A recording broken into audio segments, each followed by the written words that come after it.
Hello, everyone. Welcome back to another episode of Grid Live Encore. I'm Ben Schneider alongside Brandon Crossland. Josh Birch is off tonight. Brandon, how's it going, my man? Good to see you. Hey, Ben. Good to see you, and welcome back. I know you had a time out there, and we're good to be back here on Grid Live Encore for another one. Yes, and thank you to you and Josh for holding down the fort while I was traveling last weekend, but it's very good to be back here and back hosting this show and back on all the Grid shows this weekend. And before we get into it, as always, want to give a special shout out to our Patreon supporters, Colin Deschelle, Mark, Robin, and David.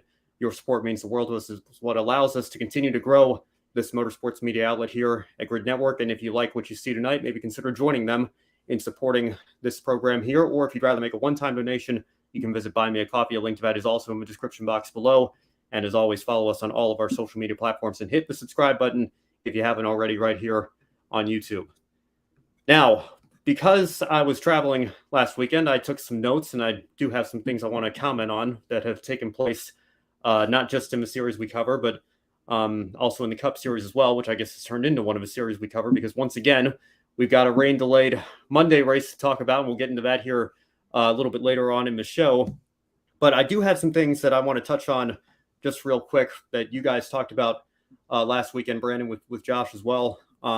The first thing I want to do is I want to go back to something I know you and I were talking about a couple of weeks ago at Pocono, and it was I guess you can't even call it the radio communication because it was coming from the in-car camera, but Joey Logano made some headlines, I guess, on social media. There was a tweet that kind of went viral, and it was him obviously very upset with his current situation. He had been spun out and crashed and was, I think, trying to get help from a safety truck or a tow truck or something, and was not pleased with the way things were going, and ended up raising his voice towards a central track worker. And, you know, I will fully admit I've never been a race car driver. I understand that tempers get very hot, and, you know, people are prone to those kinds of reactions. I'm not defending it, but it seemed like a lot of people on social media were. And I feel like that, you know, was kind of puzzling to me, even more so than what happened with Joey himself there.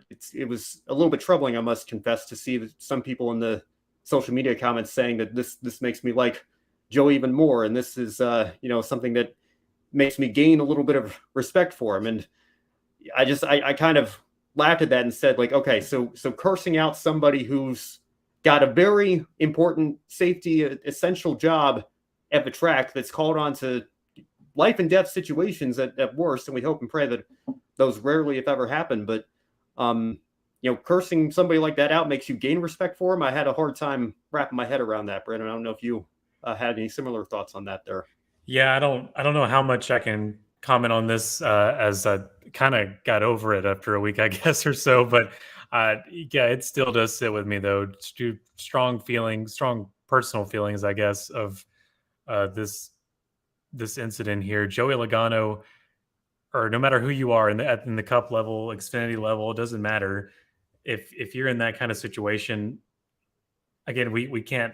He did get an interview with Bob Pockrass later on to explain more of, and I wish we were showing that right now, or maybe we can show it some other time. But he did talk to Bob, and Bob tried to get kind of a clarification out of Joey and see exactly what's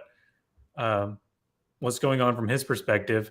And Joey seemed to describe that he had asked nicely, I guess, at first, and it was taking a very long time. But that's how these next gen cars are. They get flats, or I think they get flats easily, and so he just really needed a tow truck. He wanted to get back because his car wasn't done, and so he was trying to get their attention for that, and it was just taking way too long. And I think just the miscommunication there, it just made him lose his cool. But what really got me, though, was just the sheer vulgarity and brutality in his voice. And this started a whole chain of conversation between you and I, Ben, of just maybe this is just how it's been behind the silky nice curtain in NASCAR for decades, and we should just get over it as old men and realize that this is how the sport has always been and how the sport will continue to be in increasing forms in a exponential way, if you will.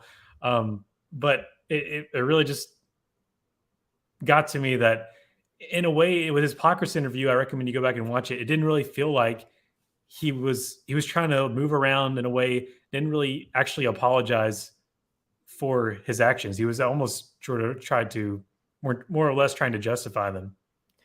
Yeah, well, and I mean, I can understand. Like, I think Joey probably in the moment didn't even know that he could be hurt. He probably thought he was having a private one-on-one. I hesitate to call it a conversation when it's just one guy going at another guy there, but you know what I mean. So again, like I said, I think we talked about this in our private conversation as well. What's the soundbite from Richard Petty's last ever race? Get the bleeping fire extinguisher, right? Trying to make sure he was running at the finish of his last race at Atlanta, which is one of the greatest, most memorable races of all time.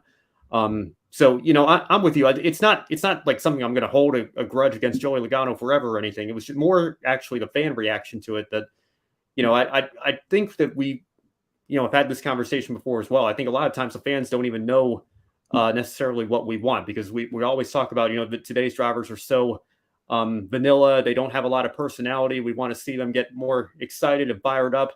But not like this, right? Like, I mean, this is something you can't win. Yeah, I don't know. And I totally get that argument, but I'm more like, I want personality, like, a guy we're going to talk about here in a second with what he was up to last weekend, AJ Allmendinger. Every time he gets out of the car after winning a race or, having a good run, you're going to hear something memorable. Like, that's the kind of personality that I want to see from some of our sport's more popular drivers in the Cup Series. So, I guess it's better than no personality at all, but at the same time, I don't know. It's not setting a very good standard or being a very good role model, I guess. But, maybe that's just us, getting up here on our soapbox. And like you said, that's just the way it's always been in this sport.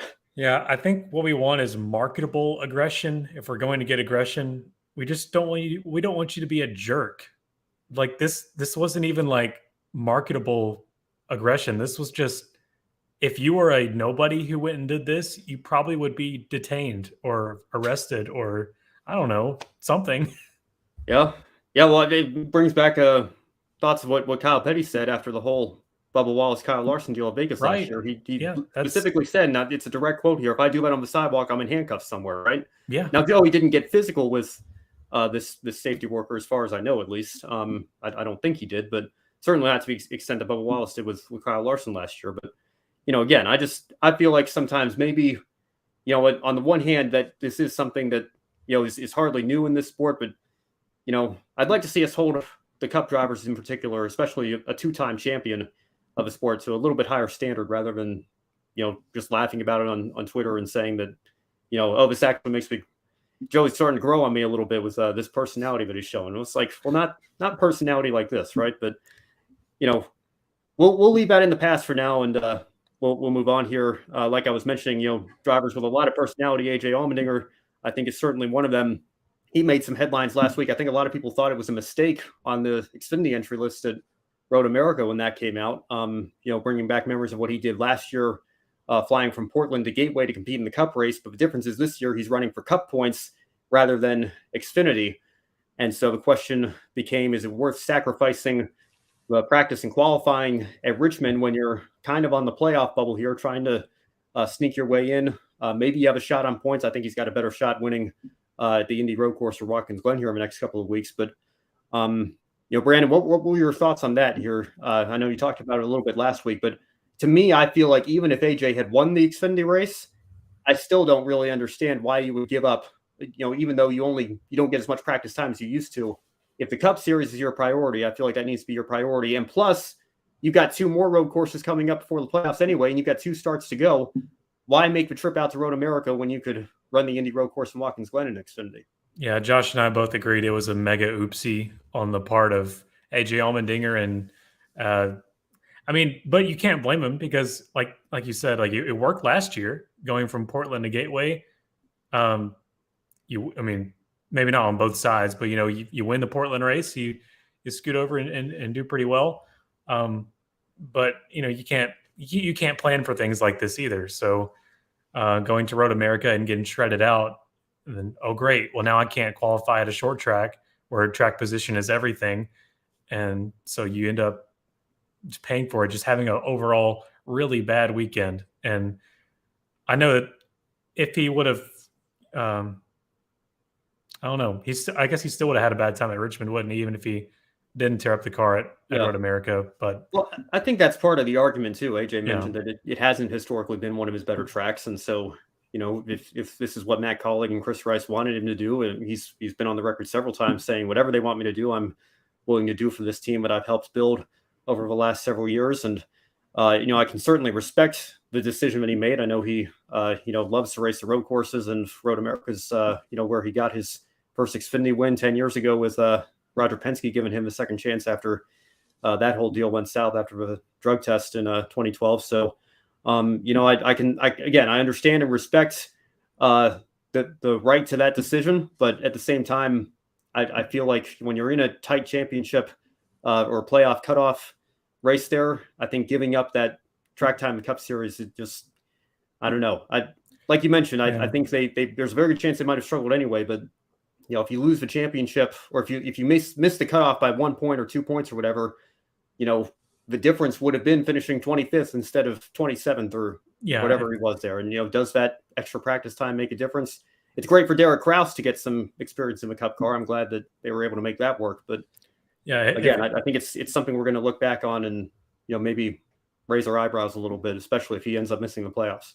Yeah, if Chris Rice and Matt Collick are really serious about making it into the playoffs, this is your guy. So I definitely agree there. You need him to be, competing in as many Cup events as possible, because it very well could end up at Daytona with one point out, or somewhere down the road 1 point that you don't have.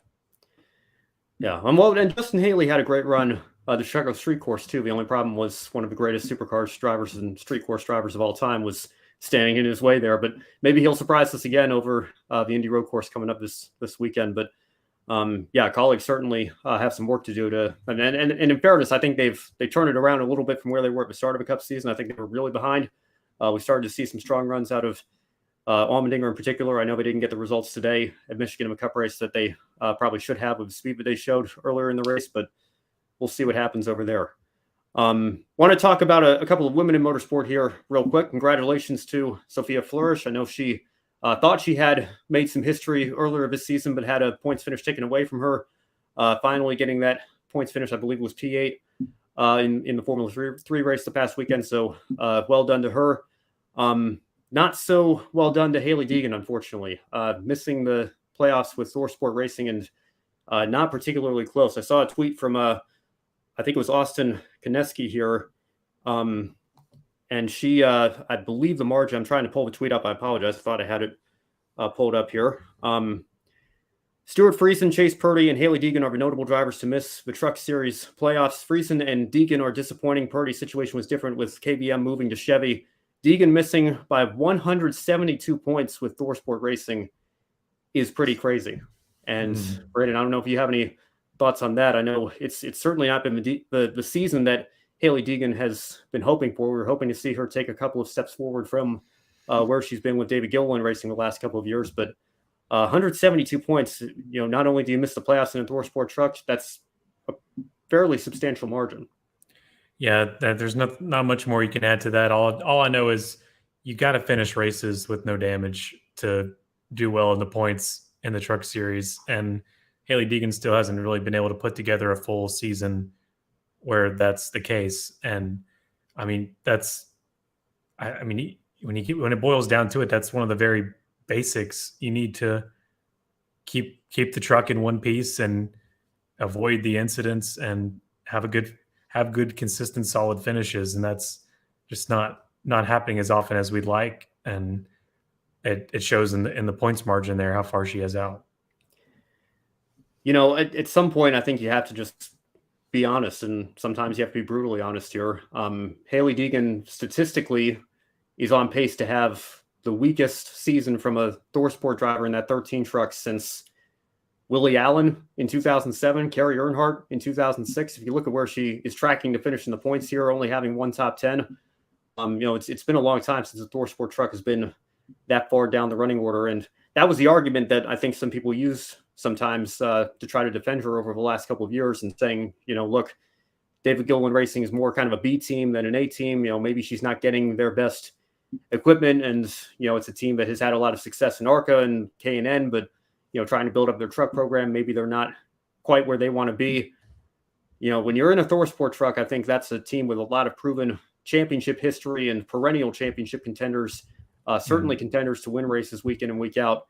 And, you certainly want to be in the top 10 as often as not at a bare minimum. So it's a disappointing season for her. And I think the future for Hailie Deegan is going to be very interesting going forward. I know there's still those rumors that, maybe she's looking at the Xfinity Series. Maybe that would be a better place for her development. Maybe that's a better place for anybody's development, just with where the two series are right now. But, again, if you're not performing in a ThorSport truck in the truck series and your performance is to the point where you're missing the playoffs by 172 points, it's tough for me to justify putting you in an Xfinity car for a full season. But we'll see what happens there. I think her future is going to be very interesting moving forward. I'd like to see her go to Xfinity because I think there's a lot less carnage to get involved in, honestly, in the Xfinity Series.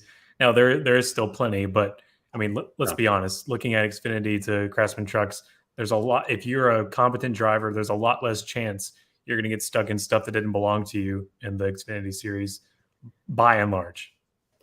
Yeah, well, I think that's fair, Brandon. But the counter, I think that a lot of people would say to that is you're also less likely to get caught up in stuff like that when you're running towards the front.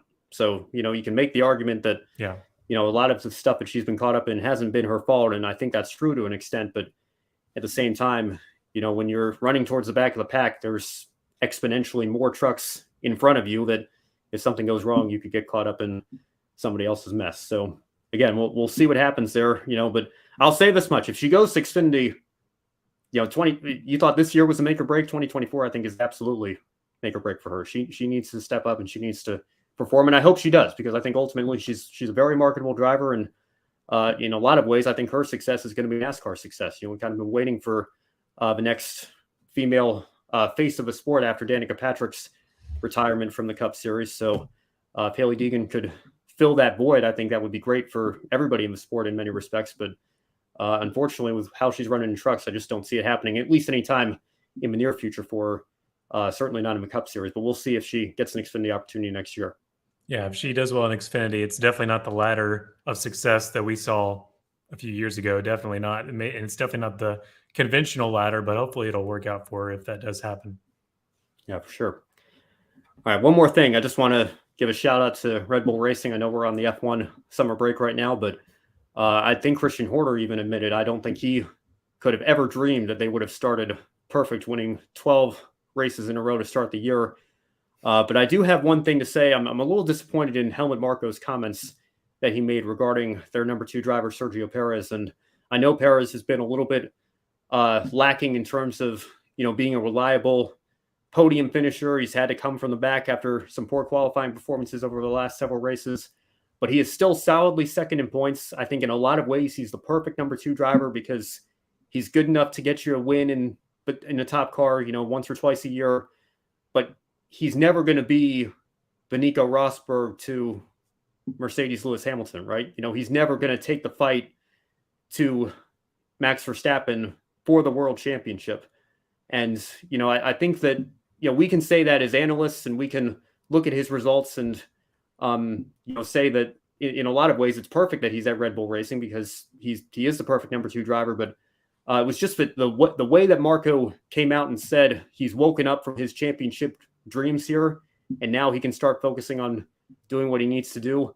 Again, I just mentioned he's the perfect number 2 driver because we know in reality, and it's not even a Sergio Perez thing, right? Very few drivers are on Max Verstappen's level right now, if any. Maybe Lewis Hamilton if they were in equal machinery, but even then, George Russell beat Lewis Hamilton in the points last year, if I recall correctly. So, who knows what would happen if Lewis were in a Red Bull, but it's got to be very difficult to be Max Verstappen's teammate because that car is going to be tailored for him, and your performance is going to be so scrutinized because it's almost impossible to beat the talent that he is. So even if what you're saying is true, and I think it is to a certain extent, but for somebody that high up at Red Bull to come out and say that publicly, right as he's in the midst of trying to come out of this slump that he's been in, I don't know. I just feel like it kind of rubs me the wrong way, and I feel like somebody in his position making a comment like that doesn't really do anything to benefit anybody. So no, that's not very cool coming from the high up of Red Bull either. Yeah, he kind of feels like to me when, and I know not as much success really, but as like the Lewis Hamilton Valtteri Bottas duo at Mercedes for a few years there, just perfect, like you said, perfect number 2 driver for Red Bull. Yeah. You know, he may never reach the heights of Verstappen or Hamilton or anybody like that, but he's so fun to watch, and his fan base is even more fun to watch whenever Yeah. they are cheering behind his back, especially at the Grand Prix of Mexico. I know it's not what it's called, but Yeah. there you go. Mexican Grand Prix. Yeah, you can say Grand Prix of Mexico as far as Yeah. that's fine with me. I forgot the circuit name. Yeah, but yeah. I just again, you know, I don't think it's a knock on Bottas or Perez or anybody. You know, Rubens Barrichello back in the Ferrari days, Mark Webber.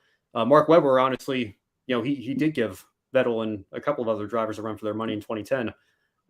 But I think even he will tell you, you know, overall, based on their career performance, Sebastian Vettel obviously is the better driver and much more accomplished. But on their best days, again, you know, they're all F1 race winners and they can take the fight, you know, every now and then. But it's just over the course of a season, you don't expect them to be a Nico Rosberg and actually truly challenge Lewis Hamilton for the title or Max Verstappen for the title.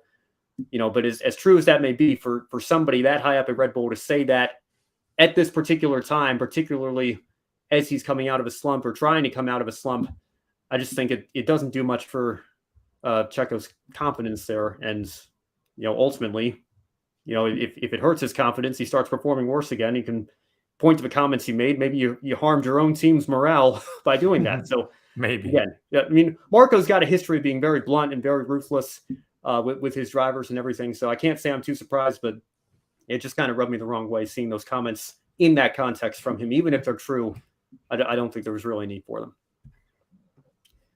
All right, well, let's move on here. We'll cover this very briefly.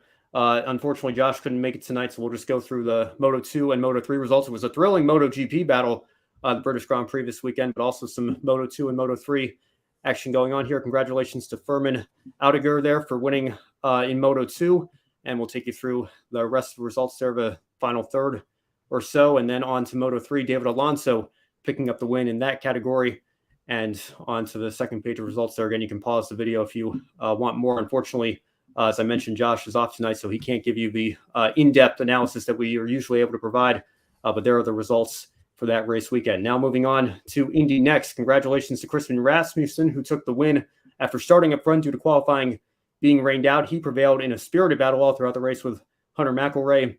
Jacob Abel ended up rounding off the podium. Nolan Siegel came home with a strong top 5 finish, but in the championship, it's not good enough when Christian Rasmussen's going out and picking up another win. So Rasmussen's points lead expands once again there.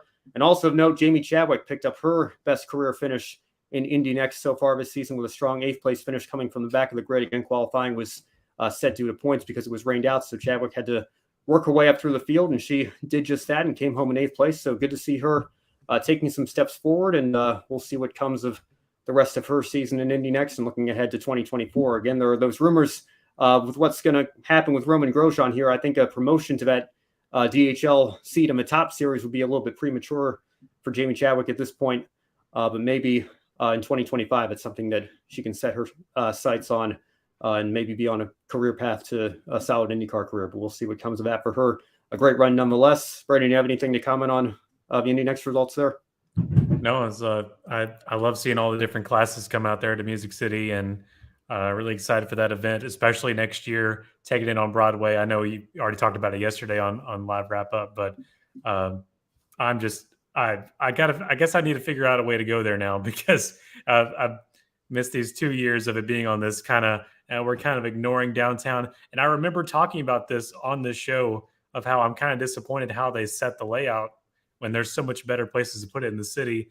And then here we go. They're actually putting it kind of where I wanted it to be, especially going down Broadway. I thought Broadway would never happen.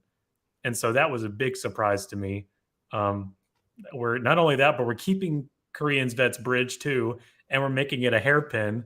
And I think the main reason they're doing that is because, of course, the Titan Stadium, they got this new deal confirmed that they're going to give us a domed structure because I guess we won a Super Bowl. So that's probably I would be my guess why they're ignoring the Nissan Stadium completely, because they probably want them to get out of the way for that the next few years. But I'm all for this new layout. It looks fantastic. Very simple, only 7 turns. It's going to make a lot of great passing zones, and having it for the championship, really convincing. Really makes me think I need to be out there. Yeah, well, I hope you can get out there next year. And like you said, the championship race, I think that's going to be even greater for the marketing of that event. And hopefully the new layout puts on a good show. And we'd love to see you out there next year. I know you've made it to the NASCAR race at the Oval this year, right? We see the Ally 400 stuff behind you there. So hopefully we can get you out to the IndyCar race next year, and you can report back what your experience was like on the new layout. All right, well, let's move on here. And again, kind of becoming a regular theme of the show, we had yet another rain delay and postponement in NASCAR Cup that pushed the Cup Series wrap-up to Grid Live Encore here on Monday. I went on a very passionate, spirited rant about how many races have been rained out on yesterday's I heard. wrap-up. Very, very nicely done. Yes, it's just unbelievable. That's how I said it yesterday. That's how we bring the fairgrounds back. We need to make sure we need to put a dome over the entire city of Nashville to make sure that there's no rain and a complete drought over the fairgrounds. And then they'll come begging for a NASCAR Cup race, and then it'll rain and wash the event out till Thursday. It'll rain so much there. It'll bring all the rain back. None of you racing fans understand. There are 5 perfectly usable Formula One tracks in the Davidson County area. We're fine. Let's go to all of them too. Yeah, we'll bring the rain and we'll bring the relief there. But yeah, no, that almost makes me want to make like a meme post about that. Oh yeah, you mean like Briley Parkway circuit, all these live public roads, and just turn them into the tracks that this lady's talking about. Yeah, I couldn't help but laugh today. I was in my car coming back from picking up lunch on my lunch break, and was listening to Sirius XM.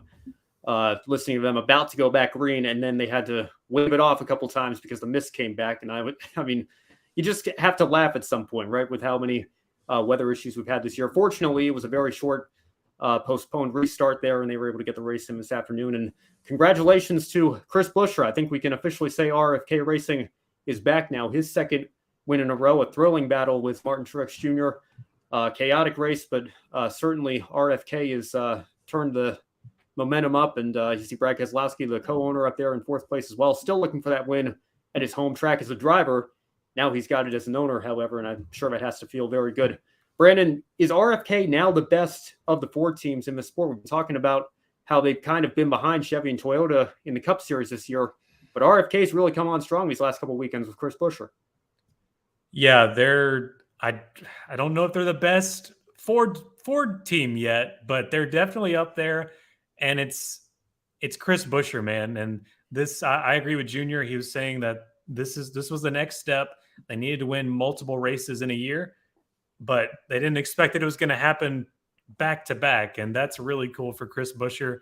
And winning it on the download, one of my favorite paint schemes with the Castrol there, really reminds me of Davey Allison, Ernie Irvin, Haviline days, kind of in a way, with the black primary and all that on there. But aesthetics aside, that was really cool to see Ford win at Michigan, of course, and retain that title there with the whole bragging rights with Ford Motor Company. But yeah, certainly right now he is the best Ford at the moment, right up there with Penske, with Blaney and Logano. Of course, Austin Cindric nowhere really to be found up there in the hunt. And then Stewart Haas, all they've got is Kevin Harvick, and he's leaving after this year. So really still a sob story at Stewart Haas Racing, and it's not really coming to an end yet. And then the next one you go to is Michael McDowell. I mean, besides Brad Keselowski, Michael McDowell does a great job with Front Row Motorsports. I know we talk about that a lot. And then you have to go down to 21st to find Austin Cindric. So really the odd man out there, and for the 2022 Daytona 500 winner yet again. But Brad Keselowski and Chris Buescher, it's a great pairing to see at RFK. And like we talked about last week, when they were saying they're so well knit together that if one of them does well, the other one's bound to do well as well. Like that you can't have, it's for some reason you can't have one of them do well, and because it's a 2-car team, they've got so little to focus on that makes it easy to do. And so in hindsight, it was a good thing that Roush condensed down from the 5-car, 4-car mega giant they were in the 2000s down to what they are now. But man, it's been a long dry spell for Roush Fenway, and bringing Keselowski in there, it's good to see finally some of the fruits of that labor. But still, you got to hate it for the Michigan native not to get his win yet for his team. And you can see it in his face every time. Of course, he's happy for Christopher, but he really wants one of these really bad as well. Yeah, well, I think he's finished second 3 times as a driver in his career at this track. Yeah. So, I certainly, you want to talk about showing personality. I think that, the day Brad Keselowski wins Cup Series race of Michigan, I think that's going to be a victory lane. He's going to need a lot of American flags. I guess I should say, for the ages. But either way, going to be a great celebration if and when that happens. But he gets it done as an owner today. And I got to tell you, this is something that I think came up on Sirius XM Speedway this afternoon as well. Is RFK the top 4 team right now? And I think if you go off the last 2 weekends alone, the performances that Chris Buescher and Brad Keselowski have been putting in, looks like Keselowski is probably going to point his way in into the playoffs here, unless something really crazy happens over these next 3 weekends, which we're going to be Indy Road Course and got Daytona as the regular season finale. So you never know, but he's looking pretty strong right now in that regard. He could lock himself in by winning one of the next 3 races, which I wouldn't put past him either. But you look at Team Penske, and you mentioned Austin Cindric. Brandon, let's give him credit where it's due today. You see him up there in 12th, right between Ryan Blaney in 9th and Joey Logano in 14th. So solid run today, but he hasn't shown me that he's particularly close to, being a regular contender for wins at the Cup Series level right now. Maybe he could get another win at Daytona. He won the Daytona 500 last year, obviously, so that could be an opportunity for him. And he's a pretty good road racer, but certainly going to need a win at this point in order to, find his way into the playoffs. And you look at Stewart-Haas again, like we mentioned. You look past Kevin Harvick. Obviously, we've been talking about how much that team's been struggling this season, and we'll go on to the second page of results here. Michael McDowell, we've repeatedly praised him on the grid shows this year with how much he's been getting out of that front row car, historical to everybody that's been in that car previous to him. And even when he's been in that car in previous years, he's certainly getting the most out of it. And, in some ways you have to wonder at this point with the way things are going, would Stewart-Haas almost be a downgrade? Because then you got to, take some time to develop the chemistry that you have now at front row. That's not going to happen overnight if you change teams at this point in your career. They've done. But again, I don't know that you put them on the level of, a Gibbs or a Hendrick just yet either. So I think when you look at where Ford is right now, it's been a long time since we've been able to say this about Roush, really ever since Penske made the switch after Dodge left the sport. I think they've kind of been the flagship Ford team, despite the fact that Roush operates Roush Yates engines and supplies the engines for almost all the Ford cars. Roush Fenway Racing, I should say, took a massive step back over the last several years. Then Brad Keselowski comes in after his time at Team Penske came to an end. He wanted to revitalize the team and bring it back to its former days of glory, and it looks like they're well on their way to doing just that. So we'll see how Chris Buescher can do as we get into the playoffs here. But you win 2 races in a row. That's not anything to, that's a very, very solid stat line to have in the Cup Series, and nothing to complain about on that front there. I know Brad's got to be a little bit upset that he didn't get the win himself at his home track today, but what can you say about Chris Buescher? He's doing a heck of a job there in that 17 car. Yeah, I'd like to go back to Michael McDowell just for a moment. I think he really had he was a big contributor in the outcome of the race as well. It helped kind of, in a way, helping his manufacturer teammate, Chris Buescher, kind of being in the way there of Martin Truex Jr.'s run. He's kind of the reason that MTJ got slipped up out of one. I really think Truex was going to get him if there was nothing in front of Buescher. Even though Buescher had a fast car, I think Truex did too. I'm also just, it's a completely off topic, but I'm just so surprised how slippery Michigan was this year. It was just unbelievable, all the self-car spins yesterday, but that's besides the point. But yeah, I think Michael McDowell played a big part in the win there for Buescher. He's good to buy him a beverage. Yeah. I mean, it was a thrilling battle between the 17 and the 19 there, and definitely encourage everybody to go back and watch it if they haven't seen it already here. But, as we talk about RFK, let's talk about another one of the top teams here in Hendrick Motorsports and kind of compare where those two programs are right now. Buescher, with his 2 wins, is in a good position here as we get into the opening round of the playoffs. Keselowski, like I mentioned, comfortably in the playoffs with 3 races remaining. We know at least one driver will get in on points, probably 2, unless we get a whole run of surprising new winners here. But I would have to think Kevin Harvick and Brad Keselowski are probably safe at this point. If you look at the Hendrick situation, though, obviously Alex Bowman, Chase Elliott, they both missed time this year. They're both currently outside the playoffs. Both drivers crashed early in this race, and Chase Elliott looked like he might be clawing his way back to potentially be in a situation where he could point his way in. I think at this point in the season, with just 3 races to go, with the gap that he has now, 36th place finish today, or yesterday, I guess I should say, crashing out. He's definitely in a must-win situation at this point. So, Brandon, let's take a look at RFK here. How big of an advantage would it be for a team like that to have 2 cars, 100% of their team in the postseason? And even though Hendrick would have 2 cars, if it's only 50% of their team with Bowman and Chase Elliott out of it, does that give RFK any sort of advantage at all in your mind? Performance-wise, yeah, and also it'd be a big ego boost too, for sure, to say, you know what, we knocked out Chase Elliott and Alex Bowman, and historically, Chase Elliott would be a real big guy to knock out of the playoffs because in my mind, I don't know if this is statistically accurate, but historically, it seems like he's always been a prominent figurehead around playoff time that you want to get rid of as soon as possible. And I think Alex Bowman made some sort of run last year too. It's all kind of fuzzy 2022. Elliott for sure with the championship 4 appearances and obviously winning a championship in 2020.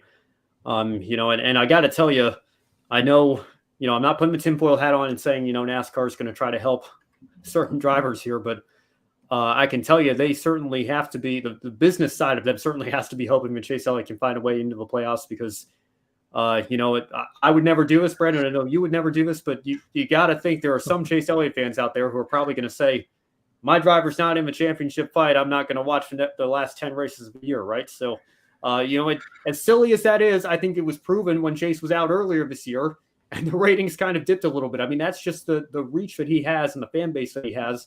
If Chase isn't in the race or if he's not in the championship fight at the very least, it's certainly not going to help NASCAR's publicity going forward here as we get into the playoffs if he's not a part of that championship fight. So, again, I'm not saying that, I think there were some callers into Sirius XM this past week that were saying, should NASCAR try to do everything in their power to help Chase Elliott get into the playoffs, which I think is laughable and absurd. But at the same time, I'm sure they got to be secretly hoping that he can find a way to get in because it's going to be disaster marketing and ratings wise if the most popular driver in the sport isn't one of the 16 fighting for a championship in the last 10 races.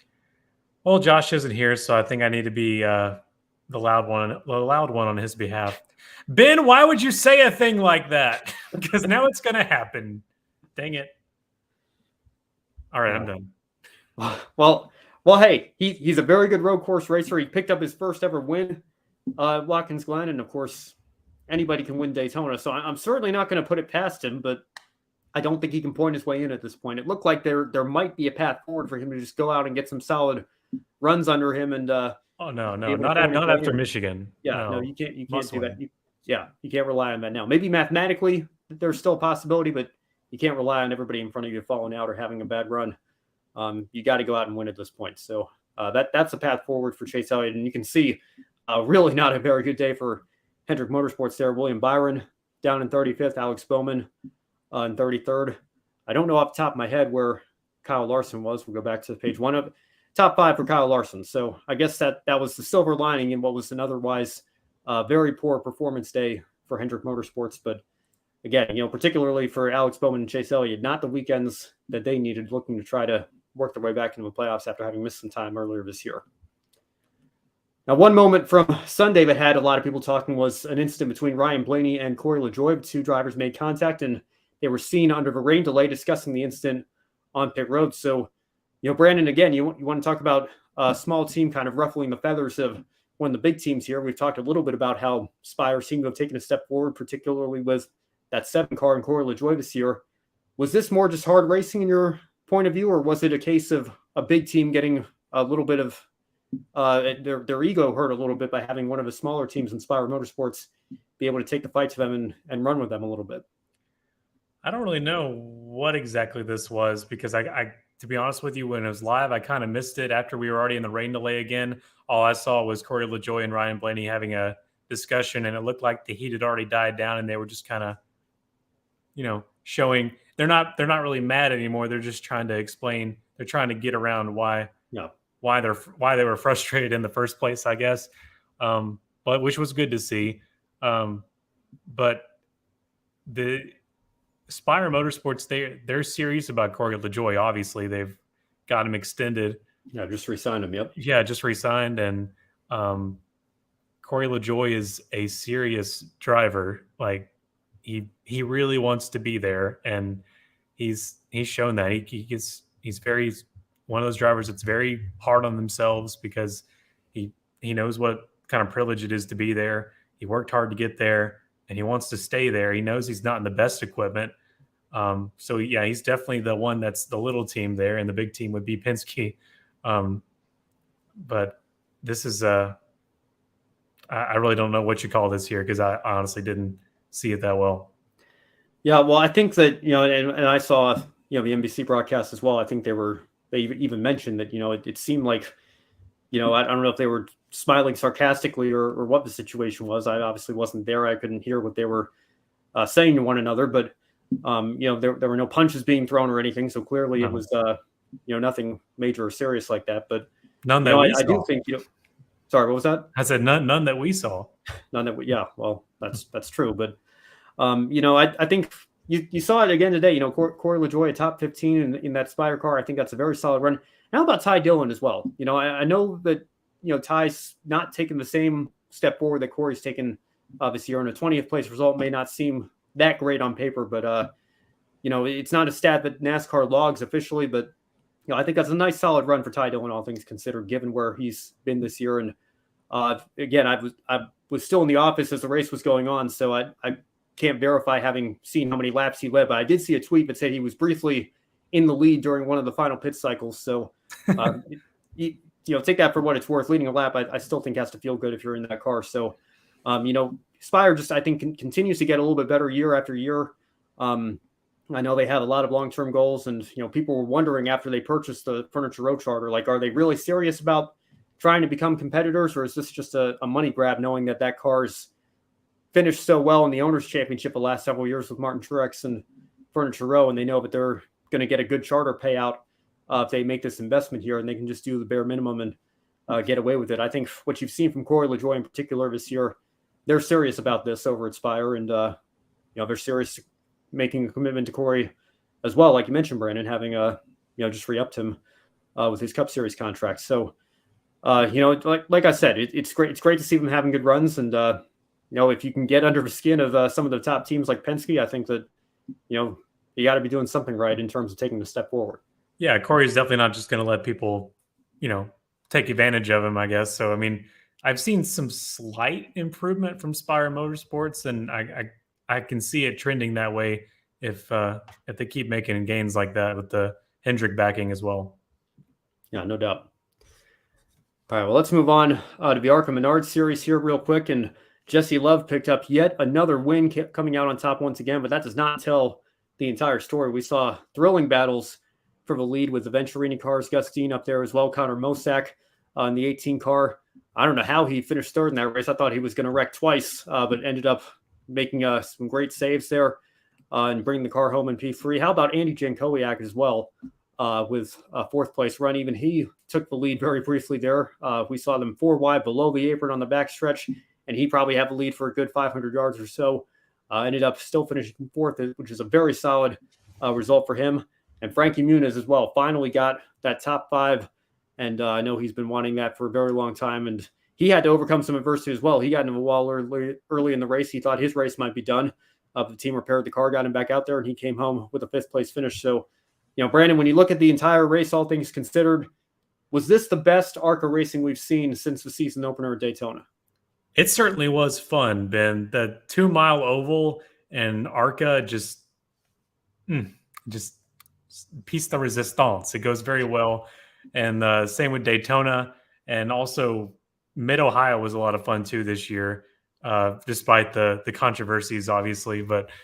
Um, but no, there's just something about this track in ARCA that needs to stay that way. Like some of these places, I'll be honest, that the ARCA Menards Series goes just aren't fun.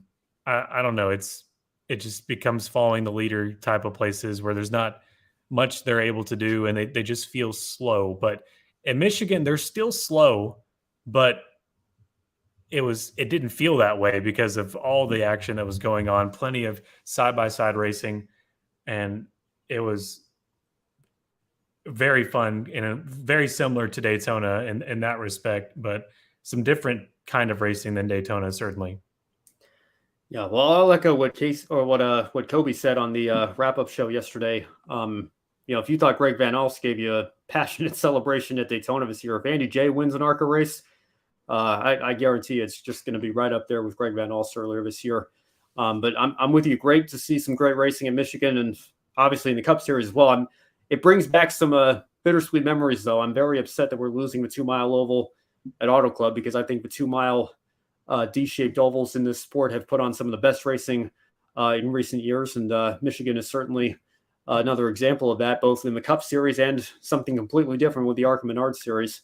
And great to see some of the smaller teams having some good runs there and taking the fight to the Venturinis and Joe Gibbses of the world. Great to see. I feel bad for Andres Perez de Lara there down in 17th. I know he lost a cylinder and lost a motor, so that kind of ruined his day, but he was right up there in a lot of fun battles for the top spot this weekend in ARCA, and great to see once again. And hopefully we can see more of that going forward this year. I know Jesse Love's kind of running away with the championship, but if we can get some battles like this, at least in the individual races, I think it'll be good to see. Yeah, it's unfortunate that we got another Jesse Love win out of all of this, because it's very similar to the Xfinity race too this weekend. It was like, all of that for that, really? But that's how it goes. They had the fastest car and driver usually finds their way to the front one way or the other. Yeah, well, it is kind of crazy that through all the craziness and all the great battles, we still had the points leader who's running away with the championship, won a bunch of races this year. He still came out on top anyway. But congratulations to Jesse Love. It's been a dream season for him so far, and picking up yet another win, extending that championship fight. And as I mentioned, it's unfortunate for Andres Perez de Lara. Fortunate for Frankie Muniz, he does move back up to second in the championship. I know there are still some questions as to whether or not he's going to have the funding to complete the full season this year. But assuming he's able to find that and can complete that, I think the fight for second in the championship certainly not over at this point, particularly if Perez de Lara has some bad luck or some bad circumstances take him out. Frankie certainly made the most of maximizing that opportunity this past weekend, getting a top 5 and making up that points gap and retaking that second place spot. I think that's a great goal for Frankie as he goes through the rest of the year to try to maintain that as we look at the rest of the ARCA Menards Series season coming up. All right, we move on now. Brandon, like you mentioned, another thrilling race here, and John Hunter Nemechek overcoming some adversity of his own through all the craziness and early spin that involved both of his Joe Gibbs Racing teammates. He picked up another win. And so, Brandon, I got to ask you here, it's been kind of up and down for Nemechek in these last 5 races, 3 wins, but those 2 non-wins are a 32nd and a 34th. So a lot of people are asking if he's a championship favorite. When you look at his ability to win by itself, but also taking into account the inconsistency we're seeing right now, does winning alone make you a championship favorite, or do you need to have a little bit more consistency when it comes time for the playoffs, given the rounds are only 3 races long?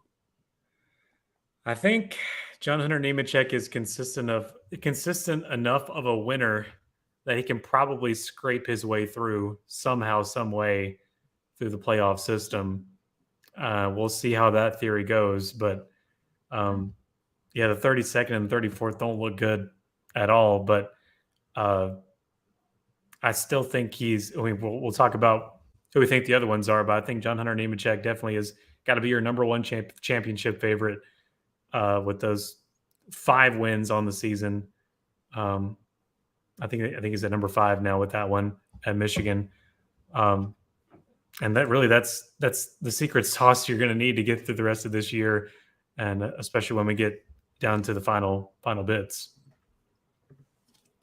Yeah, you know, it reminds me of AJ Allmendinger's season last year and how remarkably consistent he was. He only had 5 races all year where he was outside of the top 10, but 2 of those 5 races came in the round of 8. And you know what AJ Allmendinger did last year? He missed the championship 4. He did not make the final round of the playoffs, and despite all the consistency and the wins that he had racked up, it still wasn't enough. So I think, you know, winning is obviously great, and if you win during a playoff round, obviously it's really great because you get to advance on and you don't have to worry about points for the remainder of the round. But, you know, I'd be a little bit like if you go into the final race in the round of 8 and you're coming off a 32nd and 34th place finish, obviously you're going to have to win. So if Nemechek can figure the consistency part out and the races where he's not winning, because you know you're not going to win every race, if you can still bring home the top 5s and the top 10s, I think that certainly solidifies his case a little bit better. But even where he is now, you know, he's had several strong runs this year, aside from winning the 5 races, like you mentioned, Brandon. You know, he has certainly established himself, I think, as one of the 2 main championship favorites. Austin Hill, I know, has won multiple races as well. And that's going to lead us here into our second question in this Xfinity segment here. If we talk a lot about the big 3 in this sport. It feels like maybe we talk about it a little bit too much, but I'm going to ask the question here anyway. If we had to come up with a big 3, I think obviously Nemechek and Hill kind of level on points right now, level almost on wins. They're probably your 2 championship favorites. If you had to come up with a third to make a new big 3 for the Xfinity Series this year, who do you think it would be? And this is the one I've been struggling with since we've said the word go for this episode today, because I told Ben, like, I can't do it. There's too many good options for spot number 3. I don't know how you do these things. Goodness, looking at all the great opportunities you got here. I mean, for the Ford camp, of course, they're far few and in between in the Xfinity Series, but you've got Cole Custer, who has come back to prove that he should be in the Cup Series still. And of course, he's sitting there number 3 in the projected playoffs right now with his 2 wins, 8 top 5s and 12 top 10s. But that's not the most consistency as some under him. You take a look at let's see, Justin Allgaier with his 9 top 5s and 12 top 10s, only 1 win on the season. But we talked about him earlier behind the scenes, that he just doesn't really have the consistency we think to fare with to be considered a big 3 contender. As much of a veteran as he is in the sport, he's just been having some hard trouble moments. I would say if I had to pick, I got to go with Josh Berry, or Sam Mayer's looking pretty good too. And I know we've never seen this guy win besides Road America, so it's all new to us. But isn't that exactly the kind of guys that show up in the fall? People you're not expecting. I look at guys like Chandler Smith, Sam Mayer, heck, even Sammy Smith. I don't know. Jeb Burton might pick up another win. Who knows? It's all bets are off when we get to this point of the year, and there's so many good people that are in contention to do it. You know, I guess if I had to choose, I'd probably still go with Justin Allgaier, just because tallying up the points straight up, he is 3rd behind Nemechek and Hill here. And, you know, he's a veteran. He's obviously been in these positions before. But like you mentioned, you know, he's just been so inconsistent and hasn't been able to finish the races out the last several rounds here. So it makes me kind of hesitant to include him. But I think I have to, just because of where he is in the points. And again, his experience compared to Sam Mayer's. And, you know, like we mentioned, you know, great to see Sam Mayer pick up the win at Road America. And, you know, I know it's been a long time coming for him. But, you know, it is only his first win. So I don't see Sam Mayer as like a big 3 kind of guy. I see, you know, to your point that you were mentioning, Sam Mayer might be a big 3 and me kind of guy who, if he gets hot at the right time, maybe pulls a Joey Logano and upsets the Kevin Harvicks and Martin Truex Jr.'s and Kyle Bushes of the world when we get down to a championship race, and maybe wins the whole thing. You know, that's what can happen in this format. And it wouldn't surprise me in the slightest if Sam Mayer or anybody else, you know, Brandon Jones getting up there with a 3rd place run, also in that Junior Motorsports car. I know it hasn't been the season that he's necessarily wanted this year so far, but you know, if he can win his way into the playoffs and, you know, get hot at the right time, he arguably should have been in a championship for last year, until he had a run in with a guy who finished right behind him in this weekend's race there, Ty Gibbs.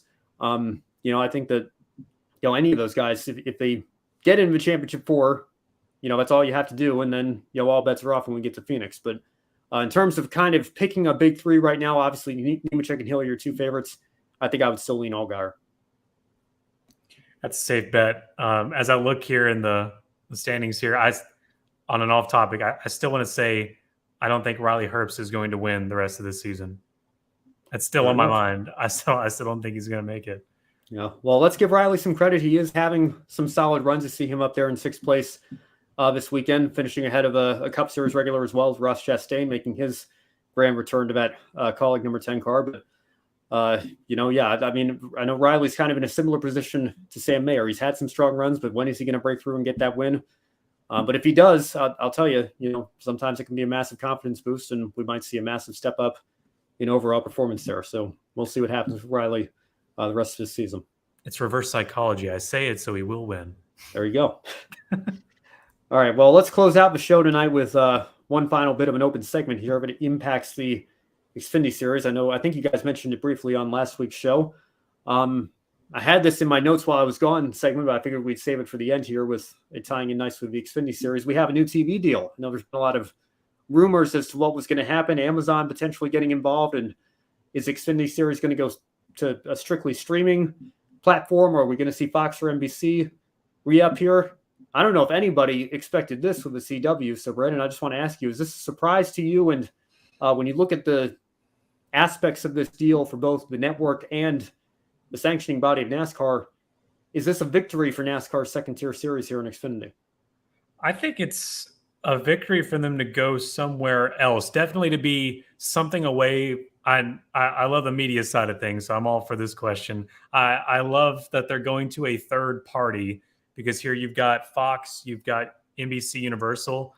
CW, they're more like this independent mixture of ownership. So Nexstar is a big shareholder of the CW, which they own a bunch of local news stations around the country. Like here in Nashville, for example, they own WKRN News 2.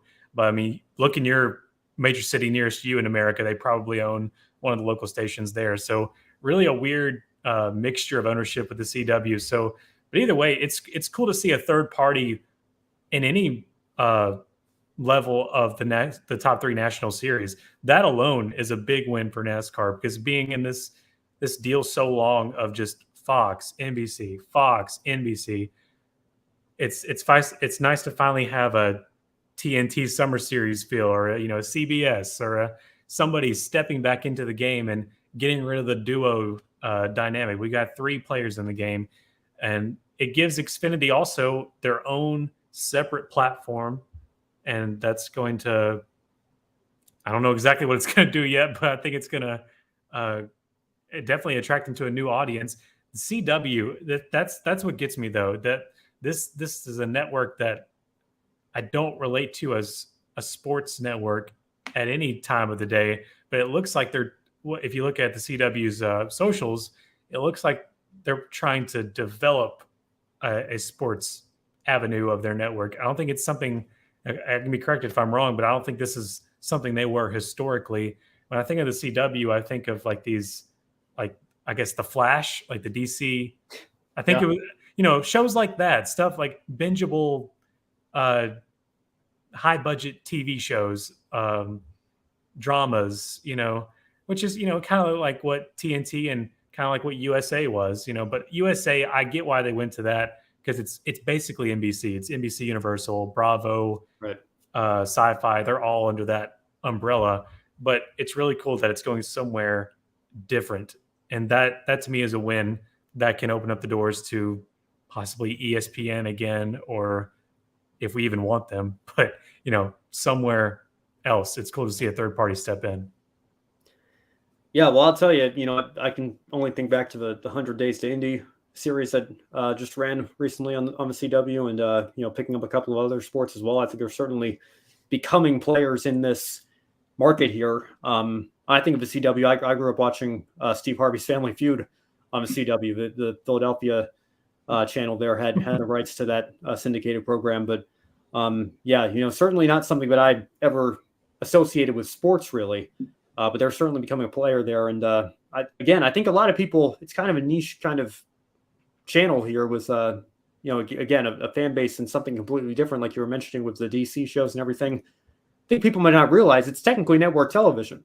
When you look past the big four of your CBS's, Fox, NBC, ABC, the CW's, I think we can comfortably say the 5th largest network in the country right now in terms of the ratings that it brings in and how much attention their shows get with popularity and everything. So I think that to be on a channel like that, I think that the fans might rush to the Facebook comments and say, "Oh, nobody's going to be able to watch this." Well, if you take a look at your channel guide, I think actually most people are going to find you probably can, and I think that's for the Xfinity Series in particular. I think it's an absolutely massive sort of deal for them. And again, I'm not a business major. I don't know exactly how all the finances are going to play out, but I have to think on a NASCAR side of things, this is much better than what some of the alternatives might have been and what some people were potentially fearing, given the let's just be brutally honest again. There's been a decline in ratings since the last time we had these conversations with the TV contracts. So for NASCAR to come out with a deal like this on network television with the CW, who's just kind of starting to come into their own as a player in the sports media landscape, I think is very good. And this is an audition for can we carry the Cup Series on the CW? Sure. I mean, you got to think that they wouldn't carry the second tier series if they don't think they could potentially do Cup. So that's also a good sign too. And I like your point there. CW is network television, and from what I believe, it's all season. Correct? It's not a half and half deal. The Xfinity deal, right? Yeah. They get them the whole year. So. Yeah. Oh, thank goodness that gets us off FS1 for Xfinity Series races. but that aside, it's nice to have one consistent product throughout the year that you can depend on.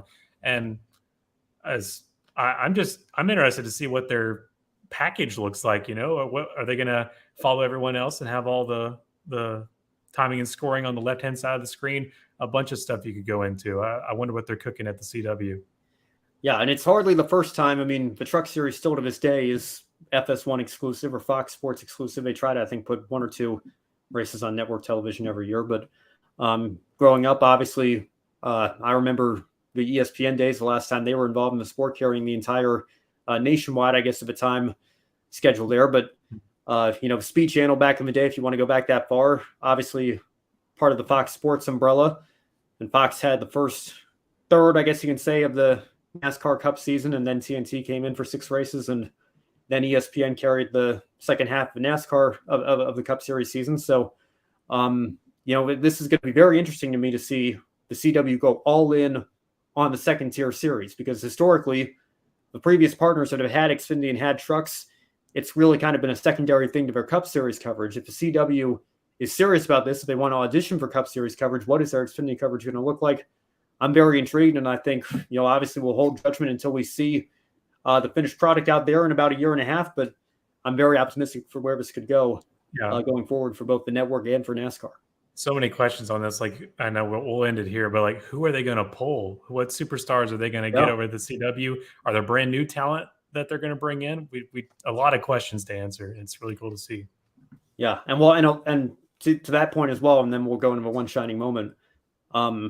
I think there was a lot of talent from TNT and ESPN that NBC absorbed when they came in 2015, and they've gone through some rotations. Like Mike Massaro was, I think, one of them. He's not there anymore on NASCAR coverage. But it's going to be interesting if Fox and NBC re-up for Cup. Would they be willing to let a couple of pieces of their talent walk for a deal like the CW has with the Xfinity Series? So I'm right there with you. I'm very intrigued to see who they're going to go with in terms of who they're going to put in the booth, who's going to be on pit road, who's going to host like the pre-race and post-race studio shows. Are they going to have like a weekly studio show like NASCAR Race Hub or NASCAR America to go with everything?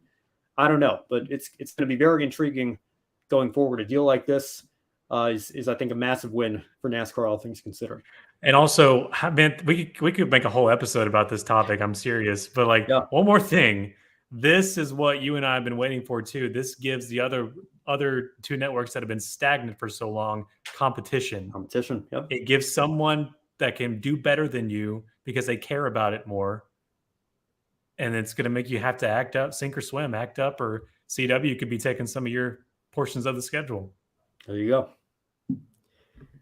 All right, well, Brandon, let's wrap up the show here just beyond the hour time length. What is your one shining moment? Actually, looking at the script, it appears you might have multiple here, so go ahead. Yeah, just a couple. I got kind of too carried away with it, I guess. Brad Keselowski's, I have some shining stars, shining moments. Brad K is the first one at a P6 the race before, and a P4. P6 at Richmond, P4 here in Michigan. Very, very consistent right there with Chris Buescher, and it's showing with the results, and that's good to see. And hoping RFK can keep that success, and maybe Brad K can get a win here soon, along with his teammate Eric Jones. Two Joneses to put also as well. Eric Jones, 9th at Pocono, and then 10th here at Michigan. For Legacy Motor Club, with all the things we're not talking about right now that's going on there, it's cool to see Eric Jones get some good finishes here recently, and I know he's excited to go to Darlington. He's sad that Darlington is now in the playoffs and not a way where he can win his way in, because he loves Darlington, but maybe something can happen here in the latter stages here. Got a couple more races. And then Brandon Jones in the Xfinity Series gets the one shining moment there for me, P3. And it's no secret he's been the struggling one at Junior Motorsports right after Sam Mayer, who ended those problems last week. But yeah, that's a good finish there for Brandon Jones, and should be able to build off of that. Those are my 3 one shining moments. Well, it's not a problem. I have a couple of shining moments myself. First of all, Kobe actually took mine on the wrap-up show yesterday. I was going to give my one shining moment to Andy Jankowiak, not just for the 4th place finish, but for the story and who he is, being a pizza delivery driver, and coming out to race in the ARCA Menards Series, getting another solid run here, and even leading the race for a little bit, very briefly. I don't know that he actually got credit for leading a lap, but he certainly took the lead on the backstretch there and held it for a good half a lap or so, or a quarter of a lap, whatever it was. But a solid run for him. But I will give my shining moment officially, since Kobe gave his to Andy J yesterday. I'll give mine to Frankie Muniz today. I know that he's been, absolutely begging, praying for that top 5 to eventually come his way. And it did this weekend in Michigan. And I know it's got to be a massive confidence boost for him and for that entire Rhett Jones Racing team as well. Don't quote me on this, but I think I saw somewhere, but that's the team's first top 5 in their history, or at least quite in a while, with Amber Balkan being in that car last year. I think that they've had some success in the East and West divisions potentially, but Frankie Muniz getting them a top 5 in the main national tour. I want to give him a shout out there. That's my one shining moment. In addition to Andy J, obviously having a great run as well. And that's going to do it for us here on another episode of Grid Live Encore. Make sure you follow us on all of our social media platforms. Twitter, Josh, I refuse to call it X. I caught the end of a show last weekend there. I'm still calling it Twitter for now. Me Facebook, too. Instagram, TikTok, Twitch, LinkedIn, Threads, and most importantly, right here on YouTube. Join us on our journey to 1,000 subscribers and beyond. If you really like what you saw tonight, you can take 5 minutes after the show to invest in our Patreon. Join Colin Deschelle, Mark Robin, and David in investing in Grid Network to help keep us on the air throughout 2023 and beyond. Our long-term goal of $500 per month will allow us to begin attending races on site on a more regular basis, which expands our coverage for you, the viewers. Or if you'd rather make a one-time donation, you can visit the Buy Me a Coffee link in the description box below as well. You can buy a coffee for your favorite honor or talent. Any amount will help us continue to grow our motorsports media outlet. Now, looking ahead to our upcoming schedule, don't miss Grid tonight in 48 hours time, roughly on Wednesday night with Josh, Kobe Lambeth, and Matt White. And of course, you can stay tuned for more Grid Live coverage this upcoming weekend. As always, any final thoughts, Brandon, before we sign off for this evening? Rain, please stay away from Speedway, Indiana this weekend. If you're going to show up, please just show up for the IndyCar events, because that makes the racing a little more fun. And also, Brickyard 400, please. Thank you. Yes. Bring back the oval, bring back the Brickyard 400. And if you have to bring the rain, please keep the lightning away. I will accept the rain this weekend because I know we have rain tires. We're on a road course. But if it's a torrential downpour and you're bringing lightning with it, I'm going to be just as upset as I was on yesterday's wrap-up show. But hopefully we can get some clear weather in Speedway, Indiana this weekend, like you were mentioning, Brandon. Lots to look forward to with that rare doubleheader that we've got with IndyCar and NASCAR. So it should be good to see. All right. For Brandon Crossman, I'm Ben Schneider. Thank you so much for watching. And as always, have a wonderful rest of your week. Thank you for watching us right here on YouTube. Be sure to subscribe and check out some of our other videos, including Life on the Grid, where we interview folks from the motorsports industry. Thank you for watching. We'll see you next time.